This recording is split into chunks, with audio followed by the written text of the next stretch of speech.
Welcome, welcome, welcome, welcome to Biz Dev Live. I'm so excited to have Rachelle here today. We are going to be talking about making the personal political. The political is personal.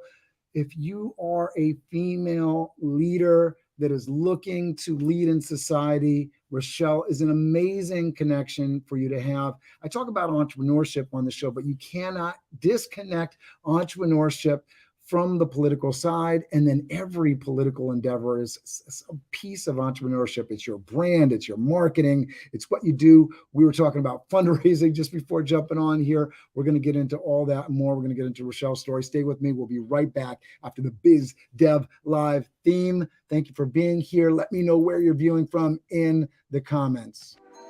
Biz Dev Live, Biz Dev Live. Weekdays at 11 Eastern Time, live. Biz Dev Live, Biz Dev Live. Weekdays at 11 Eastern Time.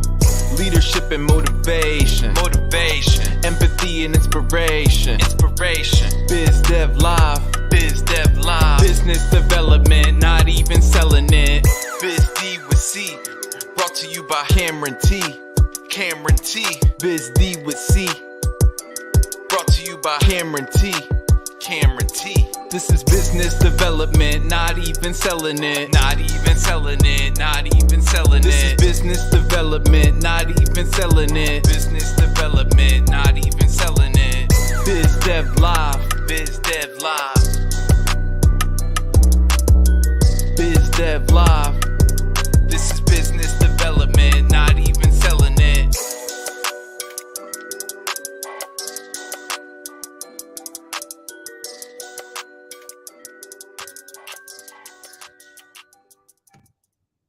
All right, I'm so excited to introduce you all to the amazing Rachelle Suissa. She is the founder of Dare to Run. Dare to Run, a nonprofit that trains women how to run for public office. In June of 2017, she started this organization. Dare to Run will be operating in New York, New Jersey, Pennsylvania, West Virginia, Delaware, and Massachusetts this year. Connect with Rachelle Suissa on LinkedIn. Please welcome to the show the amazing, the stirring, the inspiring Rachelle Suissa. Thank you for being here with me. Thank you so much for having me. I appreciate the opportunity. It's so nice to be here. No, I'm excited. You have an amazing organization. I was telling Rachelle before we were jumping on here, I was digging into the post, digging into the organization. If you haven't checked out Dare to Run, if you're interested at all in getting into the political realm, you are seeing in a female leader that she should be running. This is a great opportunity, a great person to be connected with, a great organization to be connected with. Tell folks just a little bit about what Dare to Run does. Sure. So Dare to Run is a nonprofit organization. I founded it approximately 5 years ago. So this year is our 5th birthday, and we're doing a birthday fundraiser in June, which I'll talk more about later. But essentially, we're a nonprofit organization, and we train women how to run for public office. And we do that in 3 ways, right? So the first way is we provide a 2-semester training program, which basically runs from August of the first year through May of the second year. And what we do is we do 15 weeks in the fall successful campaign. So everything from foundations of a campaign, public speaking, public policy and public advocacy, fundamentals of grassroots organizing, fundraising and political PACs, branding and messaging, field operations, pretty much everything you can imagine that would be an essential tool for running a campaign. So we focus on that during the first semester. Then the second semester, which goes from January to May, we look at what you need to do to get into public office, right? So how to set up your district office, how to get on the ballot in your state, how to maintain relationships with your constituents, how to leverage those relationships, how to draft policy and legislation, which is very important to win a seat in public office. So we kind of split up work. The first semester focuses on the campaign. The second semester focuses on what to do once you're in office. And we do delve into what happens if you don't win your race, because inevitably not every woman will win her race the first time around, but that doesn't mean you resign from public life, or it doesn't mean you can't run again. You can totally run again. And I know many women who run the first time and don't win, and they go back and run the second time, and they do win, right? So sometimes I connected you to a woman, and now it's her name just completely, but because you were saying it, the story, sort of entered my mind. She ran for mayor in a Connecticut town, and she didn't win. But I when I was having the conversation, I was like, that's amazing. I mean, because you've had to have learned so much, and a lot of people don't win their first campaign. You're inexperienced, you don't know exactly how to do it, and there's not a lot of teaching in school on how to run campaigns successfully. It's a competitive thing. I know for her, she had a challenger that was a write-in candidate, and you're talking about local elections. There's so many different pieces that go into it.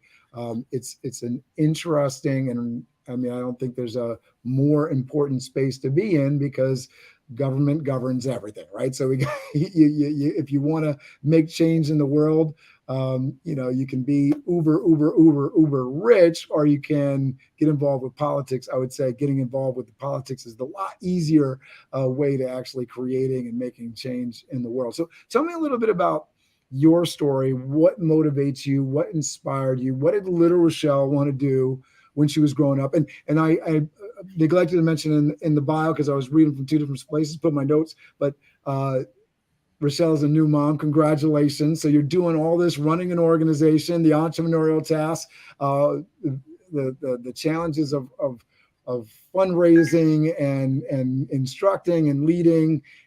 And like so many women, like so many people out there, dealing with the challenges of parenthood while you're getting into it. So congratulations on that. But what did little Rachelle want to do when she was growing up, and how has that journey led you to this place of leading Dare to Run?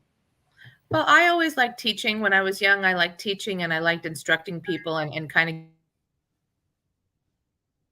giving them the information and the knowledge and the tools that they need to be, just to kind of make their way in life and things like that. I remember being told very much as a little girl that I was very bossy. I remember I had a pre-kindergarten teacher who told my mom once during a parent-teacher conference, Rachelle really likes to be the boss. She likes to be in charge of everybody. She says, Tommy, you play with the blocks, and Susie, you play with the dolls, and Jimmy, you climb up the jungle gym, or whatever it was. So apparently I had these very bossy leadership qualities as a child, and they somehow translated into becoming founder as an adult. So I guess it's worked, but I do recall being told that I was very bossy. And at one point I knew that I always wanted to found something. I just didn't know what it was. And then as I navigated high school and college, I figured out that the only way we're going to make, successful change for women is if we do get more women to run for office at all levels of government. So I guess that's what that means. Mm-hmm. I love that. And so tell me, your, and I when you were saying that the teacher was calling you bossy, I feel like that's a trigger kind of word. The difference between, the equity that comes with, a boy that steps up and leads, and, maybe he's called a leader, versus a woman that's called bossy or big mouth or something along those lines. Right. So I don't know if that pulls in, but obviously that's the challenge that we deal with in the corporate world, and why we need more female leadership, so that dichotomy is more equitable. What were some of the influences for you early on that sort of got you into this track of, like, because you're very well educated, you've gone on, you've pursued degrees in higher learning, you have definitely been driven. What was the influences? Why were you motivated to do that? For me, I feel like a lot of the problems that we have in society would essentially be, if not eradicated, then at least streamlined more effectively if, we did have more women in public office, right? So when you look at topics of conversation like economic justice, pay equity, healthcare reform, legislative equality for women, when you look at all these different topics and you look at the composition of our government, specifically our federal government, which is about 75% white men at this particular moment in history, you would think that women don't live, they're outnumbered or something along those lines, just by virtue of the fact that we're not represented on an equal basis. So, and the reality is that if we did have more women in government, ideally, phenomenally, women's issues would be at the forefront, right? We would be talking about pay equity more. We would be talking about healthcare access. We would be talking about reproductive rights. When you have so many men in government, we don't talk about these things because they don't prioritize these things. These issues are not at the forefront of their political agenda. And so we need to get more women who do want to talk about women's issues, right? Caregiving, childcare, paid maternity leave, equal wages, equal pay for equal work. It's 2020. and women are still making 80 cents earn. We should be at a different point in history right now. The only way we're going to do that is if we level the playing field and get more women elected at all levels of government. Yeah, I absolutely agree. I think when you look to history and you look to some of the studies, I mean, we talked about this when we talked, in the lead up to this show. I really enjoyed Hillary Clinton's work and highlighting the fact that, you look at some of these studies, right? And when you put money into a woman's hand in the community, that money tends to stay with the community more. There's lots of studies around, the more even, we got a lot of macho guys, right now we got a lot of stuff going on in the world, and female leadership stands out. Now you got these outliers.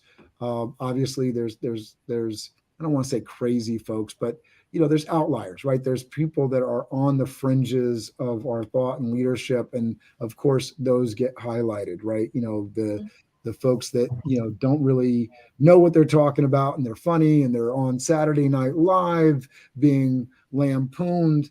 But at the end of the day, I want more representation, more diversity, more equity in my government, because I have daughters and sons. My wife's Mexican. I want my government to be represented in a way that's going to take care of all of my family, all of my loved ones, all of my community, and it's really important. What did your mom do, and how has she supported you in this? What were your female kind of guiding lines, if you will? Sure. I mean, and my mother, unfortunately, she passed away last year, but she was honestly, she was my very best friend. I loved her tremendously. And just the fact that she wasn't able to see the birth of my son and watch him grow, she really was a terrific role model for me. She was a baby boomer, so she was one of those helicopter parents, right? She had an extra close eye on me because I was her only child, and I was a girl, obviously, so the standards were a little bit different at the time. But I remember she was always involved in everything I did. She came on all my school trips. She took me to chorus every Saturday. When I was in junior high school, I was a part of the Brooklyn Borough-wide chorus. She wanted me to sing, and she wanted music to be a fulfilling part of my life. She used to sit and draw book report covers with me when I was in the 5th grade. I would do all the writing and the research because that's what I like to do. And she was very pretty book covers for me. And, she really was the yin to my yang in a lot of ways, so she had a tremendous impact in my life, but the energy and the time and all the caring that she poured into me, into raising me, because my father wasn't there and he didn't care to be there, unfortunately, which is his loss. Right. So, but she was more than a mother to me. She was a mother and a father. And so for me, it's really important that I had that female role model. And now I have to be the same for my son. I have to show him why motherhood is important and why he should value and respect women, because there's too many boys who grow up into men that grow up and do not respect the right way. And that's because they don't have the right type of role model, right? The mother is either catering to them or, making them think that they deserve special treatment. No one deserves special treatment. Of course, you have to give them time and energy, but you have to teach them that they need to treat people respectfully, right? That you can't just discard women and use them for what you need and then walk away from them when your needs are fulfilled, because it doesn't work that way. So for me, my mother taught me that, and I was very privileged and very blessed to have her in my life. And I feel terrible that she's gone, but hopefully she's watching over me and she keeps me out of trouble like she did when she was here. So, And you've been into the higher, and my condolences, by the way, and thank you for sharing that. You've been in higher education, and you've seen probably some great female inspiring leaders. I think higher education is one of those places that, while still heavily male, women have made some inroads into. What's been your experience there? Do you love the fact that you've gone on, got these higher degrees? Do you like regret, just tell me a little bit about that educational journey, because so many people, I think, they are going out into life and they're seeking education and they don't know if it's important or not. Tell me a little bit about your educational journey and how that's kind of played into what you're doing now. Sure. I mean, for me, education is the true foundation of civil liberty. That's a quote by James Madison. And I went to James Madison High School, so that makes perfect sense. But, for me, my grandfather, he really always, my grandfather always encouraged me to read. Reading was like a fundamental thing in my family and my life. Reading was extremely important. And, when I decided to go to college, I picked a school that was close to me. It was not too far. I went to a commuter school. It was a business college, but it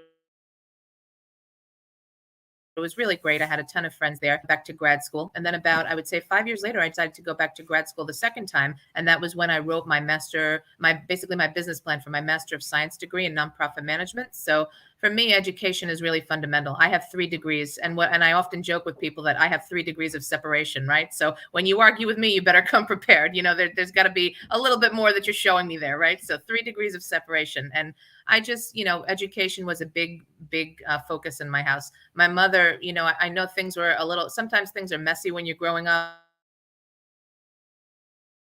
or there's conflicts, but my mother, focus on your schoolwork, do your schoolwork. Don't worry about all the nonsense that's going on here. She was the one that really wanted me to focus and be the best that I could be. So I'm lucky. I'm very privileged in that regard. And education for me is very important. And I hope to pass down these values to my son. And I hope he becomes something really extraordinary in the world, just like me. So, Yeah. And I think that speaks to so many people's hopes. I know that's for me. I'm trying to give my children a better life than I had. And we continue to do that. I mean, I think that's, when you're talking about changing the world, having an impact on the world, that's what it's all about. Right. So talk to me about, Dare to Run. You mentioned a little bit about what Dare to Run, how it helps folks, but you talk about women can run successful campaigns. They need the right tools and a network of support. So talk to me about, if a female is looking to get into politics, what do they have to do in order to run a successful campaign? And who should they be including in their network? What tools should they be looking for? sure. So if you do want to run for office, you should be someone who's familiar with the issues of importance in your community, right? So you should be participating in community board meetings, civic education meetings. You should look at the neighborhood block associations in your community, right? So there's a ton of these different organizations. You should be a member, your New York State Assembly member, your New York State Senate member, right? Obviously, you should be familiar with all these individuals, with all these different people. You should know their offices, at least on a first name basis, with their schedulers and their constituent liaisons. But you should be attending community board meetings, because that's where most of the civically involved and engaged people tend to focus, right? They tend to bring their concerns. So definitely start with that. The more people you know in your community, the more it helps. Those are people you're going to be asking for funds, right? For donations, for support. So you definitely want to build your networks and build your community members, but community and where you're living, because if you're going to represent them, at least on a local or a state level, you need to be very well versed in the issues that are happening in your community, and you have to be able to speak about them to the public, right? You have to demonstrate understanding, knowledge, and trust, because people are not going to vote for you if they don't believe in you, if they don't trust that you can fix something that's going on or get the job done. So that's what I would say. So I need you to break this down. I mean, hopefully there's some people that are watching that caught everything you said, and they're nodding along, and they're like, yep, town board, supervising committee of the town, right? Civic leaders, got it. I know who some of those folks are, but a lot of people, in recent years, just in the last maybe 3-4 years, sort of started to understand more about what the town board does for my local community in Valhalla. But I would say probably a great majority of the neighbors I have, the people around this community, certainly the young people, do not even know that there's a town board, right? They don't know that there's a supervisor. They don't know that there's a board. They don't know what goes on in that building they pass by on the main strip, other than that there's a police station there. They don't know, that, what the levels of government, that, there's a county executive, and then, there's a state Congress. Like they don't know any of that, right? They just see, national politics, and they know there's a president of the United States, and maybe understand the 3 branches of government from school education. So for somebody that's trying to figure out in their local community what the government looks like, how do people sort of figure that out easily? How do you sort of lay that out for people in terms of how to get involved and how to find these meetings? Because obviously there's local websites, but sometimes if you don't even know what the right question to ask is, it's very difficult. Right. So that's why it's important to go to visit so you go online, you do a Google search for community boards, you put in your neighborhood, it'll give you the community board number, it'll give you the location where their office is. And typically what you would do is you would attend a meeting that night, right? You can sit, you can join the audience. Typically you can submit a question and they'll invite you to the podium to speak for a couple of minutes. Everybody's time limited because community boardings have a tendency to go very long, kind of extensive into the night. So if you have questions about local government, you could definitely present them at the community board and they can give you answers, right? They could tell you have a school board, you have a town council, you have local government, right? New York State Senate, New York State Legislature, a New York City Council, obviously, all these different municipal offices. But the community board is really a good way to network and find out some of the core issues that are going on in your community, sits on your community board, and who's making decisions affecting your community, because those are the people that you want to be connected with. If you're not familiar with them, it's going to be very hard for you to run and get the support of your local party's establishment, right? So, and you do want the party support, right? Especially if you're a Democrat or Republican, because that support can be very vocal. They'll pour funds, they'll pour money into you, but they're not going to do that unless they believe in you and they know you're a candidate of character, essentially, right? So definitely start with the community board meetings and the civic associations and see who you can connect with there that can be of service to you, because there's plenty of people that can provide the information you're looking for. I love that. I would say, barring all none, right? You can go talk to the local town crossing guards. You can talk to people that work for some of the town government. If you're really clueless of what the organization is called, that's a good place to start there. I know that's been helpful to me as I started talking to the guy that was, helping us cross the street in the mornings to get on the bus. Like, what is this called? And he knew, right? Because he's dealing with some of the departments because he's paid by the town to do that specific piece. So stopping your local police officer, they're familiar with these organizations, so they should be, right? In a great way. If you don't know what to Google, I love that. And I love that, people can get involved. And we've had my son, as a Boy Scout requirement, has had to go be in the town meeting. So he's getting a little bit of that education, much more than if, he wasn't involved and wasn't required to go do some of this community stuff. What do you tell somebody who's running, like maybe they're thinking, oh, I want to get, into Congress versus running for, that's too slow for me. I want to get involved in national politics versus local politics. How does somebody make that decision that they want to go very local versus national? Right. I mean, well, to get to the federal, a Senate campaign on average, you're looking at a fundraising need of $2 million on average. So if you believe you have the potential to fundraise that much, and if you're well connected in the community, then, definitely go for it. But I think most people typically start with an office that's a little bit more local, or at least statewide, right? So if you want to run for state senator or state assembly member, it's very hard to run for Congress and win the first time around, especially if you're challenging an incumbent who's been in office for many years, who's well-known, well-established in the war chest of funds. So, if you believe you have the potential to raise $2 million the first time around, go for it. But the reality is the majority of people don't have that and are not able to do that, right? It's hard enough to raise $500,000 for a New York State gubernatorial or a Senate race, much less a congressional race. So I would encourage you to start with something a little more local, and build your connections and build your networks in the community, because that's really where you can make the most difference. And then you can work your way up. And then one day, maybe you will be able to run for senator, right? I mean, it's not pie in the sky. You have to become if you're running for city council, New York City Council, most of them would not run for Senate or for the House of Representatives because they're not well known. You need to be a little bit more established in your community, and you kind of have to move up the legislative ranks. It's going to be very hard for you to win a seat in the Senate when you've only worked in the New York City Council for 2 years. People are going to see it as a big jump, and they're not necessarily going to support someone who doesn't have enough experience at the federal level. You know what I mean? And it's branding, I would say, a huge branding thing, right? How do you market yourself? How do you build your following? Social media can play a huge role if you're good at that game and getting into the influencer mold.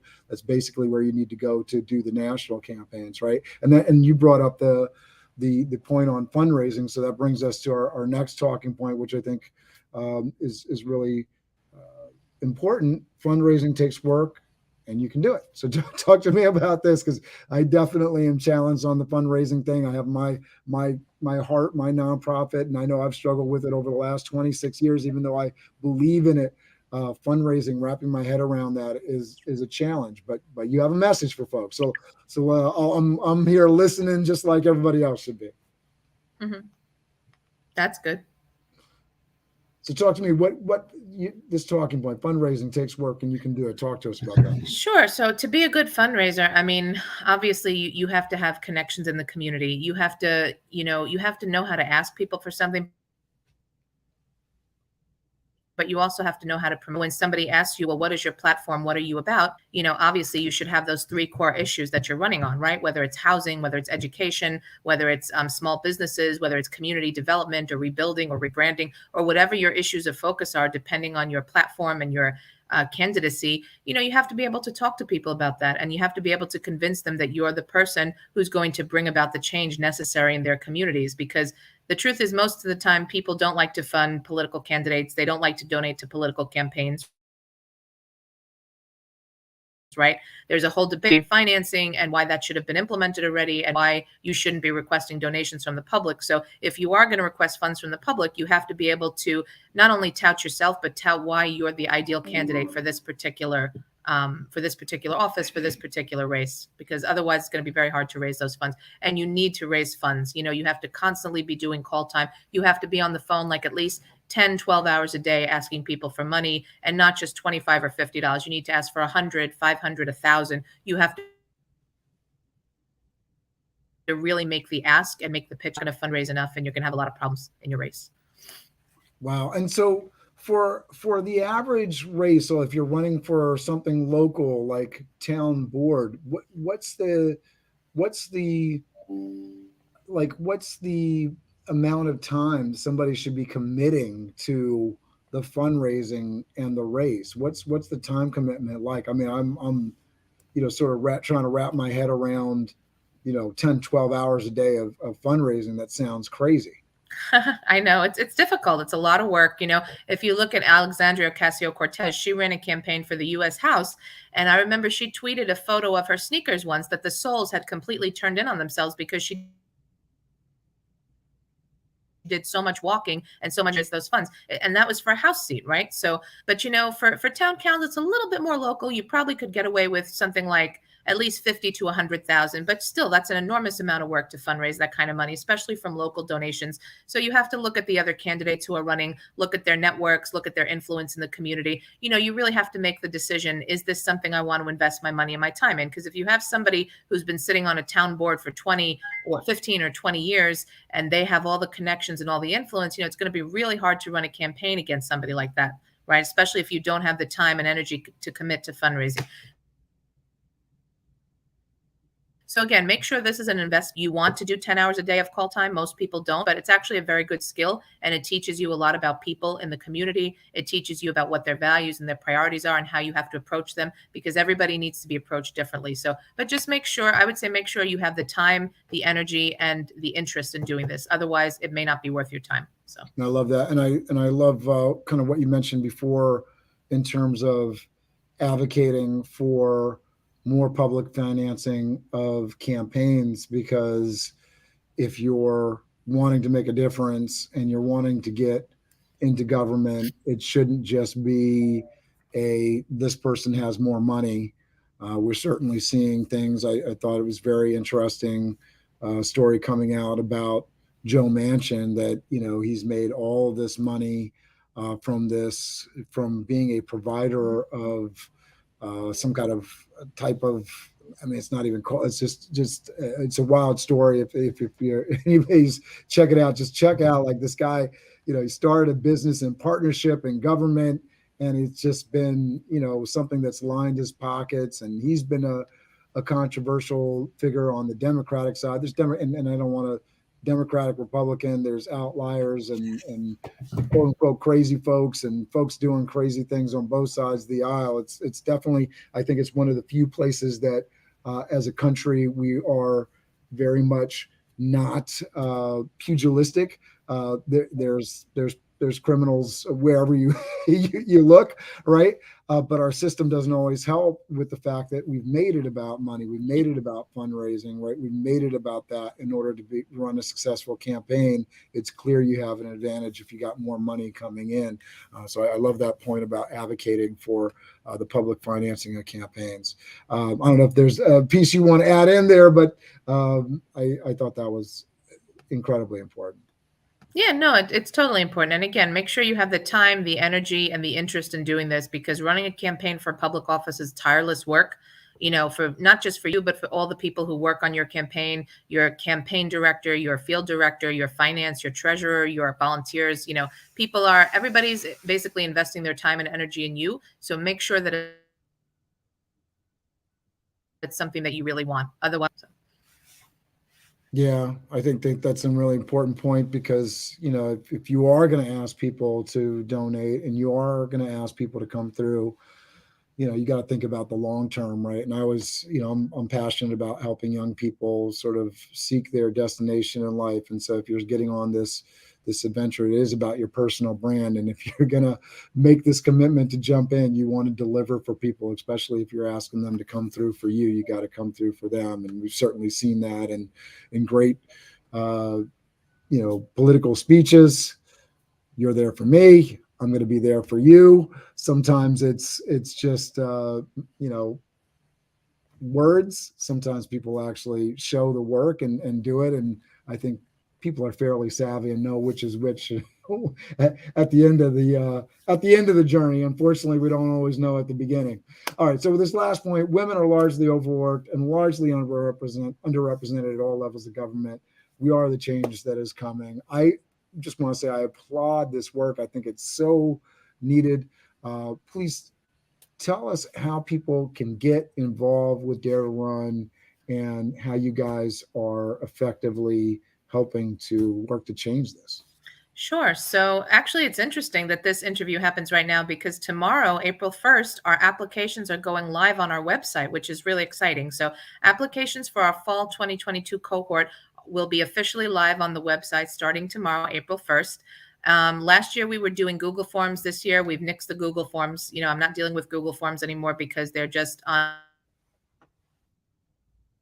honestly, they're very difficult to navigate. I want to make sure everybody has an easy time applying. So if you go to our website, www.daretorun.org/apply for cohort 4, you'll see the application right there on our webpage. You just fill it out, attach your supporting documents if you're applying for a scholarship. And we do provide scholarships, both full and partial, for the program. So if you're applying for a scholarship, please attach a statement of need. Should be anywhere from a half a page to a page, indicating what your financial circumstances are currently and why you need a scholarship for this program, and then submit your application. But yeah, definitely apply for cohort 4. And we welcome all applicants from New York, New Jersey, Pennsylvania, West Virginia, Delaware, and Massachusetts. We just became a charity in Massachusetts this year, which is very exciting. So all 6 states, any of the women in those states are welcome to apply. So we'd love to have you. I'm going to throw the web address onto the screen. I'm posting it into the chat now so that people can find that link wherever you go, wherever you're viewing the show. If you're on YouTube, hit that subscribe button, and also make sure if you're watching the show that you go and connect with Rachelle, set up some time, give her a hand, donate to the cause. If you are thinking about running for office, have that conversation, get into the cohort, get that training. I love that you're working with younger women, especially, because that, I think, more so even than females, just having younger people in general across the United States involved in government, it would be such a big deal for the future of our country. I feel like you got so many people that are at the tail end of their life and their values are not aligned with the people that need the help most in the country, with the people that are the future of this country, with the young people. There's just a large disconnect. I think more than ever are, I always mess up all the generations, but your millennials, your Gen Y, your Gen X, right? All these folks are so much more focused on giving back to the world, taking care of Earth.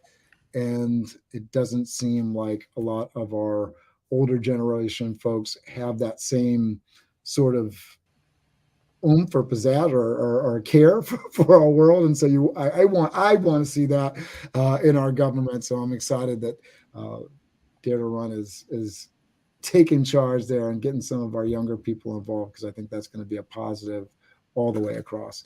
Thank you so much for doing this with me, Rachelle. I'm going to leave the last word to you. Tell people where to go. Once again, the link is down there. If you're wanting to get in here and apply, definitely go to the Dare to Run website, connect with Rachelle, the other leaders of the organization. I applaud what you're doing. I'll give you the last word, and I'll play us off with the BizDev Live theme here.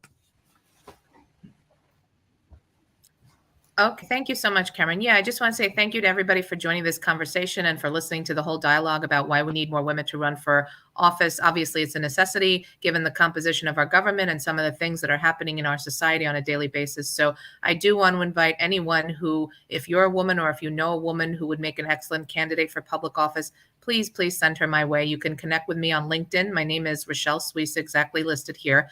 Please send me an invitation to connect on LinkedIn. I would love to chat with you, either schedule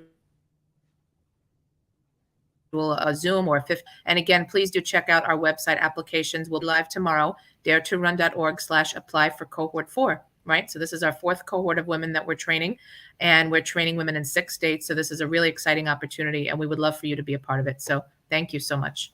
Yeah, I loved just one more thing. I loved watching the videos online of some of the young ladies that you've trained. Amazing work. Thank you so much, Rachelle. This has been awesome. Thank you so much. I appreciate it. Thank you. BizDev Live, weekdays at 11 Eastern Time, live. BizDev Live, weekdays at 11 Eastern Time. Leadership and motivation, empathy and inspiration. BizDev Live, business development, not even selling it. BizD with C, brought to you by Cameron T. BizD with C, brought to you by Cameron T. This is business development, not even selling it. This is business development, not even selling it. BizDev Live. BizDev Live.